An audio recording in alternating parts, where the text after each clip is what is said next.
السلام علیکم ورحمۃ اللہ وبرکاتہ و مغفرہ۔ آج ہم اسپیچ کے 14th لیسن کے ساتھ حاضر ہیں، اس امید پر کہ آپ ہمارے ساتھ چل رہے ہیں، جڑے ہوئے ہیں، سن رہے ہیں۔ زیادہ سے زیادہ سنا کریں، شیئر کیا کریں، سبسکرائب کیا کریں۔ اللہ کریم ہم سب کو عمل کی توفیق عطا فرمائے۔ آج کا موضوع ہے ہمارا حضرت علی رضی اللہ تعالیٰ عنہ کی قبر کہاں ہے؟ حضرت علی رضی اللہ تعالیٰ عنہ کی قبر کیوں چھپائی گئی؟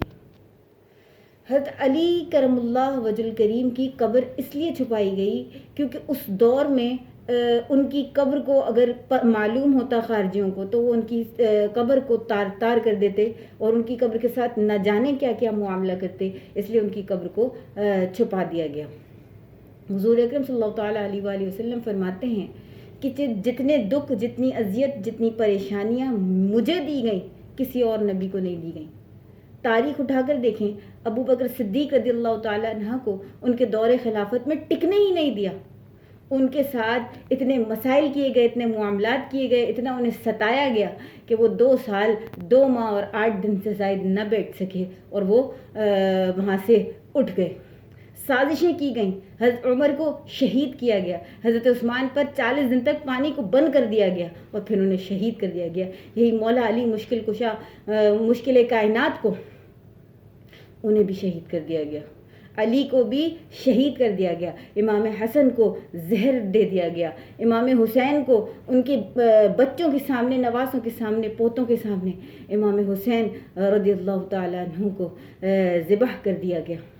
اللہ اللہ، نہ عورتوں کا خیال کیا گیا، نہ معصوم بچوں کا خیال کیا گیا۔ انہیں بھی تاریخ گواہ ہے کہ بڑی شدید طرح عالم سکتہ تاری ہے، عالم سکوت ٹوٹ جاتا ہے جب امام حسین کا ذکر آتا ہے، رقت قائم ہو جاتی ہے جب امام حسین کا ذکر آتا ہے، دل کانپ اٹھتے ہیں جب امام حسین کا ذکر آتا ہے۔ امام اعظم ابو حنیفہ کی وفات جب ہوئی تو وہ جیل میں تھے، انہیں جیل میں بند کر دیا گیا تھا۔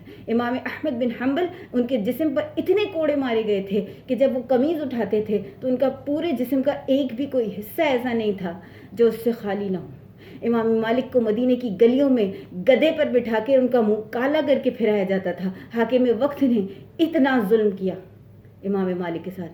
اہل حق کی تاریخ دیکھیں، دل رونے لگے گا۔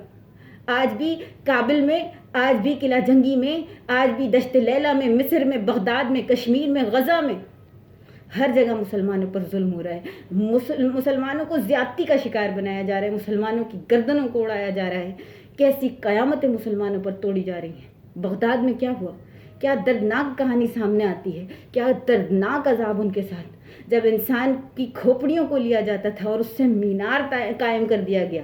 مسلمانوں کو ان کی گردنوں کو کٹوا کر، ان کی کھوپڑیوں کو نیزے پہ لگا کر اور اس کا مینار بنایا گیا، اور حکم دیا حاکم وقت نے کہ جاؤ، جو بھی مسلمان کی گردن، اپنی فوج سے کہا ہر کسی نے گردن لے کر آنی ہے، اور جو مسلمان کی گردن لاتا اس کی کھوپڑی وہ اپنے مینار پر سجا دیتا۔ اللہ اللہ، کیا ظلم ہے، کیا ظلم ہے، کیا باتیں ہیں۔ اور جو ان کا کہنا نہیں مانتا تھا، کہا جس نے میرا کہنا نہیں مانا میں اس کی گردن اس مینار پر لگا دوں گا۔ تو ہر کوئی پیسے جمع کر کے، پیسے لے کر، ایک دوسرے کو نوچ کھسوٹ کر کے مسلمانوں کی تلاش کرتا اور مسلمانوں کی گردن کاٹ کر اس کے سامنے پیش کر دی جاتی۔ یہ تاریخ ہے، یہ ہماری تاریخ ہے۔ ہمیں پتہ ہی نہیں ہے کہ ہم کس طرح ہم تک اسلام پہنچا، کس طرح، کتنی قربانیوں کے بعد، کتنے ذبح کے بعد، کتنی شہادتوں کے بعد یہ اسلام ہم تک پہنچا ہے۔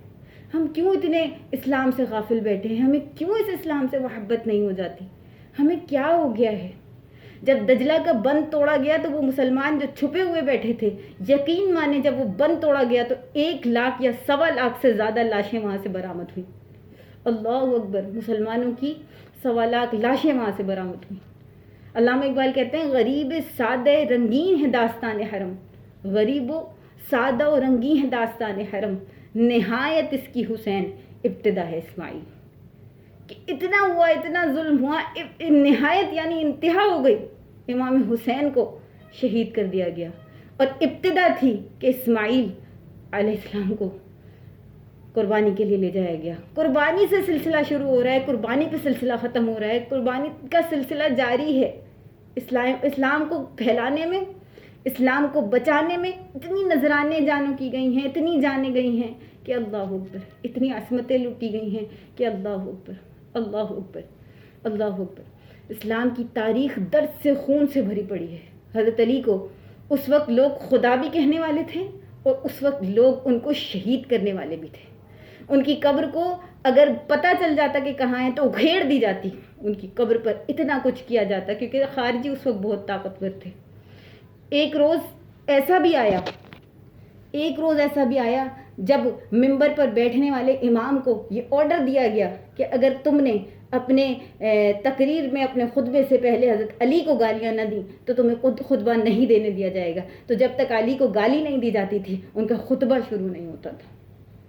یہ وہی مولا علی مشکل کشا ہیں جس کے لیے رسول اکرم صلی اللہ تعالیٰ علیہ وآلہ وسلم نے فرمایا تھا من کنت مولا فہذا علی مولا، جس کا میں مولا اس کا علی مولا۔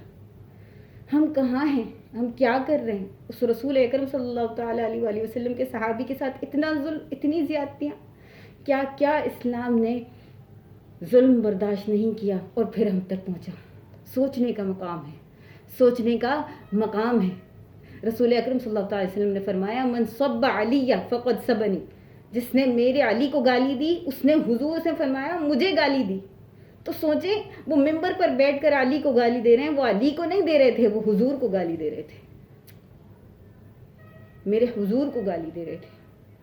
اللہ کریم ہمیں محبت دین عطا فرمائے، اللہ کریم ہمیں دین سے پیار عطا فرمائے، اللہ کریم ہمیں اہل بیت سے، صحابہ کرام سے سچی پکی محبت عطا فرمائے، کیونکہ اہل بیت ہی کل ہے، صحابہ ہی کل ہیں۔